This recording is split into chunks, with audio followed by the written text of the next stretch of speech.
जब रविंद्र सिंह जी ने मुझे बात करी कि गुरु कार्यक्रम करवाना है और सीयूटी से रिलेटेड करवाना चाहिए, और 10 एक दिन पहले हमारी बात हुई और उसके बाद में उस कार्यक्रम को अंतिम रूप दिया गया।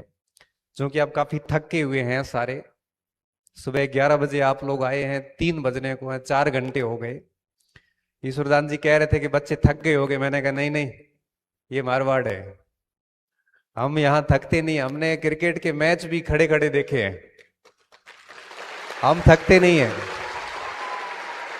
सर आपको बात बताऊं, हमारे यहाँ जो बच्चे हैं ये 5-5 घंटे लाइब्रेरी में एक साथ बैठे रहते हैं, उठते तक नहीं है। इन बच्चों में बहुत क्षमताएं हैं यहाँ पे, यहाँ बच्चे थकने वाले नहीं है। हाँ जरूर एक थोड़ी भूख लगी हुई है, तो मैं थोड़ा उन भावनाओं का सम्मान करते हुए मैं मेरी बात को शुरू कर रहा हूं। मेरे से पूर्व जो 3 साथी प्रोफेसर बोल के गए,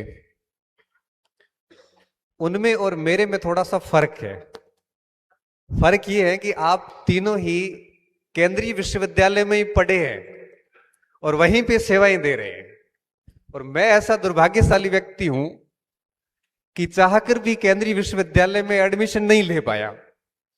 जैसे हमारी 12वीं कक्षा हुई, 12वीं कक्षा होने के बाद में मेरे एक मित्र थे स्वर्गीय भौम सिंह डिंगड़ा, मेरे बहुत क्लोज मित्र रहे, और 2 साल पहले एक दुर्घटना में आपकी जान चली गई। मुझे बड़ा याद आता है वो सारा समय। तो भौम जी ने कहा कि गुरु अपन है वो एक केंद्रीय विश्वविद्यालय में चले जाते। उस समय केंद्रीय विद्यालय का कंसेप्ट था नहीं, लेकिन डीयू जेएनयू सारा कुछ था।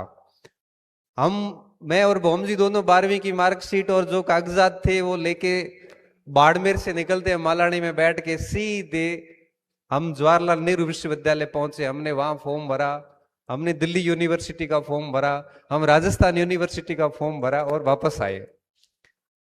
और जब पता चला कि जो मेरिट होती है वहां पे वो 95 से ऊपर ही रहती है, 100% तक भी चली जाती है, मैं ठहरा 61% पे। मैं 61% पे और भौम जी के परसेंटेज अच्छे थे, लगभग 70 के आसपास भौम जी के भी थे। हमारा एडमिशन नहीं हुआ वहां पे, और हमने बाड़मेर की गवर्नमेंट कॉलेज में एडमिशन ले लिया। 3 साल पढ़ने के बाद हमने कहा कि एमए हम केंद्रीय विश्वविद्यालय से करेंगे। हमने फिर वापस तीनों विश्वविद्यालय के फॉर्म डाले, और मेरे परसेंटेज तो 55 ही थे बीए के अंदर, और कट ऑफ जो है वो 80 से कम तो कहीं पे भी नहीं थी। बहुत चाहने के बावजूद भी केंद्रीय विश्वविद्यालय के अंदर हमारा एडमिशन नहीं हुआ। और मुझे कई बार जब पूछा जाता है, कई 1-2 बार मेरे को पॉडकास्ट में पूछा गया कि आपके कौन सी ऐसी टीस है या कौन सी ऐसी इच्छा है जो अधूरी रह गई है, तो मैं एक ही बात कहता हूं कि भगवान ने बहुत कुछ दे दिया। प्रोफेसर बना दिए, डॉक्टरेट तक हमने पीएचडियां कर ली, हमने हजारों बच्चों को पढ़ा भी दिया, उनमें से सैकड़ों बच्चे सेवा भी दे रहे हैं, बहुत प्रेम मिल रहा है, लुट रहा है प्रेम हमारे ऊपर, कोई दिक्कत नहीं है। लेकिन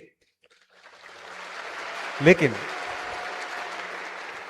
लेकिन एक कसक जो आज भी मन में दबी हुई है वो ये है कि किसी केंद्रीय विश्वविद्यालय में, किसी प्रतिष्ठित विश्वविद्यालय में नियमित रूप से रह के कोई एक डिग्री करवा दे तो मेरा मन है वो संतुष्ट हो जाएगा। मेरी आखिरी इच्छा सच में यही है। कोई पूछता है तो मैं यही कहता हूं, मुझे एक यूनिवर्सिटी कैंपस में रहना है, जो मुझे कभी नसीब नहीं हुआ। और इस फीलिंग को लेने के लिए मैं एक बार जवाहरलाल नेहरू विश्वविद्यालय सर आया था। मेरे एक साथी आईएएस की तैयारी कर रहे थे, उनका आईएएस में हो भी गया, तो मैं 10 एक दिन उस हॉस्टल में गलत तरीके से रहा था, मतलब स्टूडेंट नहीं था लेकिन रहा था एज ए स्टूडेंट वहां पे। कितनी बढ़िया लाइब्रेरी सर, रात पूरी खुली रहती है, खूब सारे बच्चे पढ़ते हैं, बाहर बेंच पे बैठे हैं तब भी डिस्कशन नेशनल इश्यूज का हो रहा है। और वो जब 10-12 दिन मैंने जब बहुत निकटता से देखा तब लगा कि हम कितने अधूरे रह गए हैं। इसलिए हमारे तो वो मन में रह गई, कभी सेंट्रल यूनिवर्सिटी का हिस्सा नहीं बन पाए। लेकिन जब मैं ठीक ठाक स्थिति में आया तब दिमाग में यही बात वापस आई कि हमारे परिवार के बच्चे हैं वो कम से कम जाने चाहिए। और मेरा परिवार तो क्या, पूरा बाड़मेर जैसलमेर पूरा ही मेरा परिवार है। आज की स्थिति में मेरे जितने भी बच्चे हैं, अब ये बच्चे भी बैठे हैं, जिनमें से कई बच्चे पढ़े हुए हैं, कई बच्चे पढ़ रहे हैं, ये सारा ही परिवार है, इन बच्चों जाने चाहिए। तो 2 साल पहले जब हमने सक्सेस पॉइंट स्कूल का काम जब शुरू किया तो मैंने मेरी टीम सारी को यही बोला कि इन बच्चों को परसेंटेज से नहीं जोड़ना है, बल्कि इनको सीयूईटी की बढ़िया तैयारी करवानी है। क्योंकि परसेंटेज का दौर गया। आप तो बड़े गोल्डन एज में पैदा हुए कि आप परीक्षा पास करके केंद्रीय विश्वविद्यालय में जा सकते हैं। हमारा दुर्भाग्य था कि परीक्षा नहीं होती थी। हाँ, जवाहरलाल नेहरू विश्वविद्यालय में जरूर एंट्रेंस टेस्ट होता था, लेकिन बाकी विश्वविद्यालय परसेंटेज के बेस पे लेते थे, तो हम नहीं हो पाए। और जवाहरलाल नेहरू विश्वविद्यालय में पेपर जो है वो लिखना इंग्लिश में पड़ता था और हमारी अंग्रेजी में हाथ आज भी तंग है, तो सिलेक्शन होने की कोई बहुत अधिक उम्मीदें नहीं थी। तो आप बड़ी गोल्डन एज में हो कि आप परीक्षा पास करके केंद्रीय विश्वविद्यालय का हिस्सा बन सकते हो। तो हमने फिर इस मुहिम को शुरू किया। और डॉक्टर साहब, मैं आपको बताना चाहूंगा कि पिछली बार मेरे पास तकरीबन 60 बच्चे थे, उनमें से 37 बच्चे आज केंद्रीय विश्वविद्यालयों के अंदर अध्ययनरत हैं। रामजस कॉलेज में भी है सर, और सेंट स्टीफन में भी गए, हिंदू कॉलेज में भी गए, मिरांडा में भी गए, बीएचयू में भी है, जामिया मिलिया इस्लामिया में भी बच्चे पढ़ रहे हैं। मुझे बड़ी खुशी हो रही है, लेकिन साथ साथ में एक दुख भी है। दुख ये है कि 60 में से वो 40 जो बच्चे हैं वो ही क्यों गए, 20 क्यों नहीं गए? क्योंकि हमारे अभिभावकों की थोड़ा सा जो भय था कि कुछ बच्चियों को परीक्षा ही देनी नहीं दी गई, और किसी बच्ची ने परीक्षा दी, एडमिशन हुआ तो उसको भेजा ही नहीं उन्होंने। ये बड़ा दुख की बात है कि कम से कम मैं अभिभावक जो यहाँ बैठे उनको कहना चाहूंगा कि ये भी बच्चियां हैं, इनको भी केंद्रीय विश्वविद्यालय मुहैया होना चाहिए, और आप इनको पढ़ाइए। इनको भी दिल्ली भेजिए जिस तरह से आप लड़कों को भेजते हो। आपके डर को हम समझते हैं। कोई भी माँ बाप अपनी बच्ची को पिछड़ा हुआ देखना नहीं चाहता, लेकिन साथ में एक भय भी होता है कि वो दुनिया के सामने जाएगी, पता नहीं, कुछ सुरक्षा को लेके डर होते हैं, कई सारे डर होते हैं। आप इस डर से बाहर आइए और अपनी बच्चियों को भी पढ़ाइए।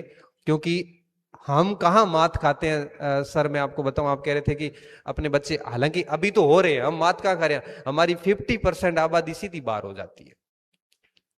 50% लड़कियां हैं, इनको तो सीधे सीधे बाहर कर दिया जाता है। कोई एक एडवांस फैमिली है जिसमें से 2-4 बच्चियां दिल्ली में आपको किसी कॉलेज में मिलेगी, बाकी बच्चियों को परीक्षा देने नहीं दी जाती। मेरी कक्षा की टॉपर लड़कियों को एग्जाम देने नहीं दिया गया कि दिल्ली जाके क्या करेगी के।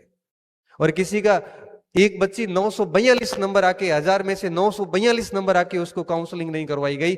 मैं बहुत श्योर हूं कि वो सेंट स्टीफन की स्टूडेंट होती। आज बच्ची मेरे पास आएगी, सर आप ही समझा सकते हो पापा को, पापा बड़ी बुद्धिजीवी व्यक्ति, पापा से मैंने बात की, मैंने कहा बच्ची को आगे जाने दो, तो क्या यार गणपति जी छोड़ो ना, क्या करना है ये वो। मैंने कहा हो गया काम। एटलीस्ट मैं आप सभी अभिभावकों से कहना चाहूंगा कि इन बच्चियों को भी आगे प्लेटफॉर्म मुहैया करवाया जाए, ताकि ये भी सेंट्रल यूनिवर्सिटी का हिस्सा बन सके। हम आखिरी बात पे मैं आता हूं कि कोई मुझे ये कह देना कि इतना कुछ मिलने के बाद में भी सेंट्रल यूनिवर्सिटी में न पढ़ने की कसक आखिर क्यों है? इसके जवाब में आपकी संभावनाएं छुपी हुई है कि आपको क्यों यूनिवर्सिटी जाना चाहिए। देखो बेटा, 12वीं तक जब आप पढ़ते हो, ये एक एकेडमी होती है, और इस समय तक आप अपनी ग्रूमिंग नहीं कर पाते हो। ठीक है, जो सिलेबस है वही पढ़ना है। करियर निर्माण और व्यक्तित्व के निर्माण की असली जो कहानी है वो कॉलेज में शुरू होती है। वहां से आपके हेजिटेशन खत्म होते हैं, संकोच खत्म होते हैं। वहां आप किसी भी खुले मंच पे अपनी अभिव्यक्ति विभिन्न भाषाओं में दर्ज करवा सकते हो। वहीं पे रह के आप किसी भी वाद विवाद प्रतियोगिता से लेके किसी भी एक्टिविटीज में बहुत बेबुलंद तरीके से भाग ले सकते हो। मैं एक बार भाषण सुन रहा था हमारे साथी विक्रमादित्य सिंह जी का, यूथ सांसद का सर वो भाषण था आपका। आप सुनना कभी गूगल पे सर्च करके, उस पे यूट्यूब पे, कितना ओजस्वी तरीके से आपने भाषण दिया। मैंने एक बार आपका भाषण रूस का भी सुना था, जहां आपने ब्रिक्स सम्मेलन में यूथ में भाग लिया था। ब्रिक्स सम्मेलन के अंदर यूएसएसआर रूस में आपने भाग लिया और वहां पे आपका भाषण था, मैंने सुना था सर। ये बड़े मंचों पे जाके बात रखने की जो शुरुआत हुई थी, वो आप इनको पूछोगे तो वो इनकी फर्स्ट ईयर कक्षा से हुई थी, 12वीं तक नहीं हुई थी। ये चीजें हमसे दूर हो गई। हमने बोलना तो सीख लिया, ठीक है, सब चीजें हो गई, लेकिन आज भी हम कहीं ना कहीं 10 बच्चे अगर यूनिवर्सिटी के बैठे हैं तो हम इन्फीरियोरिटी में चले जाते हैं। कहीं ना कहीं अंदर हीनता की भावना आज भी मेरे आती है। जब 4 बच्चे, एक हमारे साथ एक सेंट स्टीफन्स कॉलेज के प्रोफेसर लगे हुए हैं, हमारे कॉलेज में पढ़ता था प्रोफेसर, हमारे साथ है सर। जब हम बात करते हैं तो जब हमारा इंटरव्यू हुआ कॉलेज प्रोफेसर का, तो एक टॉपिक पढ़ाना पड़ता है कॉलेज प्रोफेसर के इंटरव्यू में आरपीएससी के विद्वानों के सामने। मैंने टॉपिक लिया हड़प्पा सभ्यता की उत्पत्ति, और मेरे साथी जो कि साथ में अभी प्रोफेसर है, 6ठी रैंक थी उनकी, वो सेंट स्टीफन के पास आउट है। उनका टॉपिक क्या था? उनका टॉपिक था कार्ल मार्क्स का द्वंद्वात्मक भौतिकवाद और उसका इतिहास लेखन में योगदान। उस टॉपिक के साथ जब वो अंदर गए तो प्रोफेसर सामने विद्वानों ने क्या बोला, ये मैं तो हिंदी में बोल रहा हूं, वो तो इंग्लिश में बोले थे। उन्होंने कहा कि ये टॉपिक छोड़ो, कोई ऐसा लो जो हमें आता हो, कोई ऐसा टॉपिक लो जो हमें आता हो। और उस व्यक्ति के नंबर भी 20 के आसपास थे 24 में से। और जब हम उनसे बात करते हैं तो आज भी महसूस होता है कि हम कितने कितने कम जानते हैं इन लोगों से। मुझे इस चीज का हमेशा से एहसास होता है कि जब भी बड़े प्लेटफॉर्म की बात आती है, जब हमारा यूनिवर्सिटी के बच्चों से या प्रोफेसर से सामना होता है, तब हम कमतर फील करते हैं, उनसे बेहतर नहीं कर पाते। ये दर्द आज भी अंदर है। अब मैं आप पे आता हूं। आप लोगों के सामने ये संभावनाएं अभी भी बनी हुई है, आपके सामने अपॉर्चुनिटी है, आपके सामने अभी पूरा मंच बाकी पड़ा है। आप इस तरह की स्थिति में कभी ना आए, इसलिए 12वीं के साथ साथ अपनी एनसीईआरटी की किताबों को शानदार तरीके से तैयार कीजिए। किसी मार्गदर्शन में, जो गुरुजन है उनके मार्गदर्शन में रहते हुए पूरी ताकत लगा दीजिए और अच्छी अच्छी यूनिवर्सिटी में जाइए। इस परसेंटेज के लिए नहीं मरना है आपको। ये परसेंटेज आपको कहीं काम नहीं देंगे और 10 साल बाद आपको याद भी नहीं होंगे कि आपके 12वीं में कितने अंक आए थे। आज मुझे पूछा जाए, हमारे साथियों को पूछा जाए कि आपके 8वीं में कितने नंबर थे, 10वीं में कितने नंबर थे, तो कहेंगे शायद 63 के आसपास है। क्यों? क्योंकि ये परसेंटेज कहीं पर भी आपके काम आने वाले नहीं है। काम आएगा उस यूनिवर्सिटी में प्रवेश।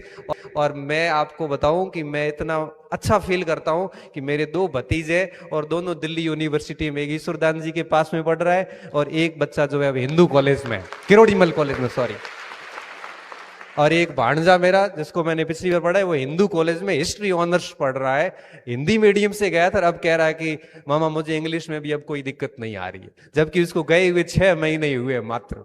कभी बोलता तक नहीं था, आज अच्छे से मेरे से बात करता है कि मैं ऐसे पढ़ रहा हूं, मैंने उमर फारूकी की किताब पढ़ रहा हूं, मैं ये किताब पढ़ रहा हूं। तो मुझे लगता है कि मैंने मेरे परिवार के 3 बच्चे वहां भेजे, अब वो तीनों बच्चे बहुत अच्छे से दिल्ली में पढ़ रहे हैं, कोई दिक्कत नहीं है। इसलिए मुझे लगता है कि आप लोगों को भी इस और प्रयास करना चाहिए। सेमिनार का मुख्य उद्देश्य आपको केवल यहां बुला के भाषण सुनाना नहीं है।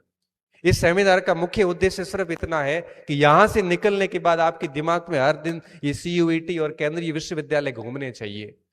हर दिन दिमाग में एक टारगेट सेट होना चाहिए कि अपने को जाना है केंद्रीय विश्वविद्यालय में, अपने को जाना है दिल्ली विश्वविद्यालय में, जवाहरलाल नेहरू विश्वविद्यालय में, बनारस हिंदू विश्वविद्यालय में, जामिया मिलिया में, बहुत सारे विश्वविद्यालय जो सर ने बताया आपको। ये टारगेट सेट हो जाना चाहिए। 12वीं में भले आपके 80% ही बने, लेकिन दिमाग में ये रखना है कि जाएंगे किसी केंद्रीय विश्वविद्यालय में और उन मंचों पे जाके हिंदी, मारवाड़ी, इंग्लिश, हर भाषा में जाके वहां बात करेंगे क्या? क्योंकि किसी भी क्षेत्र की पहचान उनके नागरिकों से होती है, और आप यहां के नागरिक हैं। और किसी केंद्रीय विश्वविद्यालय के मंच पे बाड़मेर का कोई जब लड़का बोल रहा होता है और जब उसमें हिंदी भी आती है, फर्राटेदार इंग्लिश भी आती है, और जब बीच में मारवाड़ी की भी शब्द आता है, तब आपको एहसास नहीं है कि हमें कितना अच्छा एहसास होता है। इसलिए जाइए, पढ़ाई करिए, क्योंकि अब झंडा आपके पास में, हम वो परीक्षा दे नहीं सकते।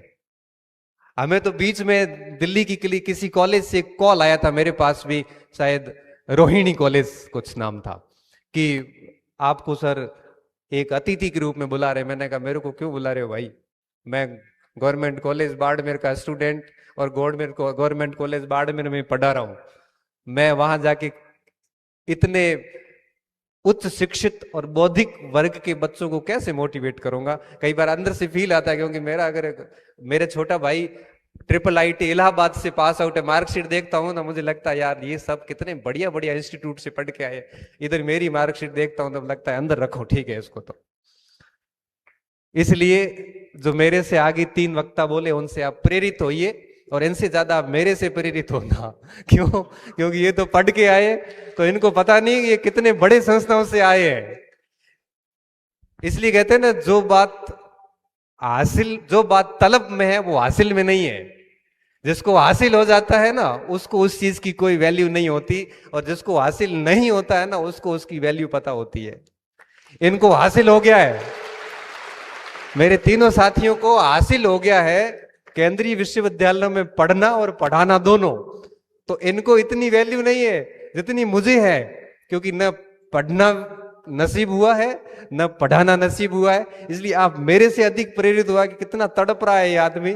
आप इस स्थिति में 5 साल बाद नहीं आओ, इस हेतु बढ़िया पढ़ लेना और खूब मेहनत करना, दबा के करना जितनी आप कर सकते हो। और हमारी कहीं पे भी आवश्यकता महसूस हो,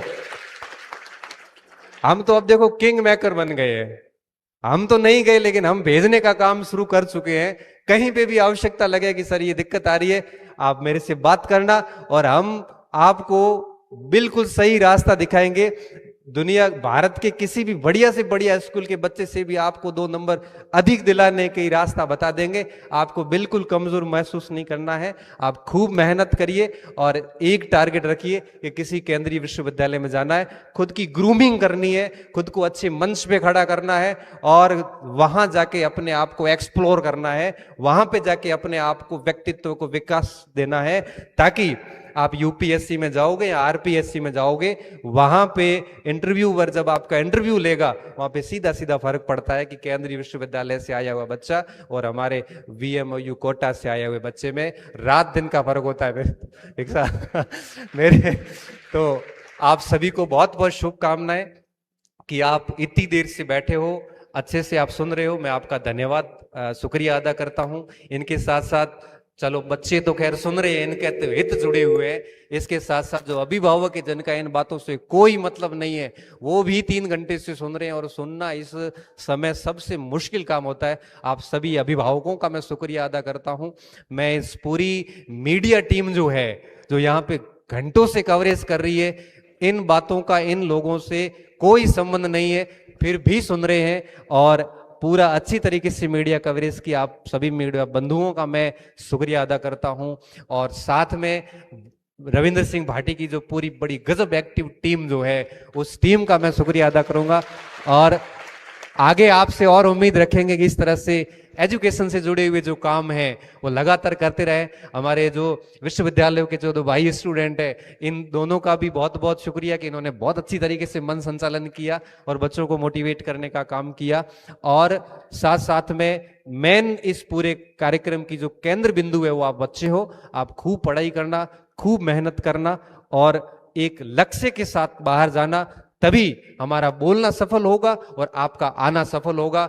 ये केवल भाषण सुन के अगर आप निकल जाते हो और इसका कोई अमली जामा नहीं पहनाते हैं तो इन भाषणों का कोई मतलब नहीं है, इस सेमिनार का कोई अर्थ नहीं निकलेगा। अगर आप में से 100, 200, 500 बच्चे अगर केंद्रीय विश्वविद्यालय में गए तो डेफिनेटली इस नींव कार्यक्रम जिसका नाम ही नींव है, आपकी नींव डेफिनेटली तैयार होगी। आप सभी को शुभकामना देता हूं। इसी बिंदु के साथ मैं मेरी बात को समाप्त करता हूं। हमारे लायक कभी कोई सेवा हो तो आप डेफिनेटली करना। और एक सर ईश्वरदान जी ने कहा था मॉक टेस्ट वगैरह का, तो मैं आपकी बात को आगे बढ़ाऊंगा कि मैं डेफिनेटली इस बारे में सोचूंगा और करूंगा भी, और इसकी सूचना भी आप पूरे सोशल मीडिया के माध्यम से दे दी जाएगी।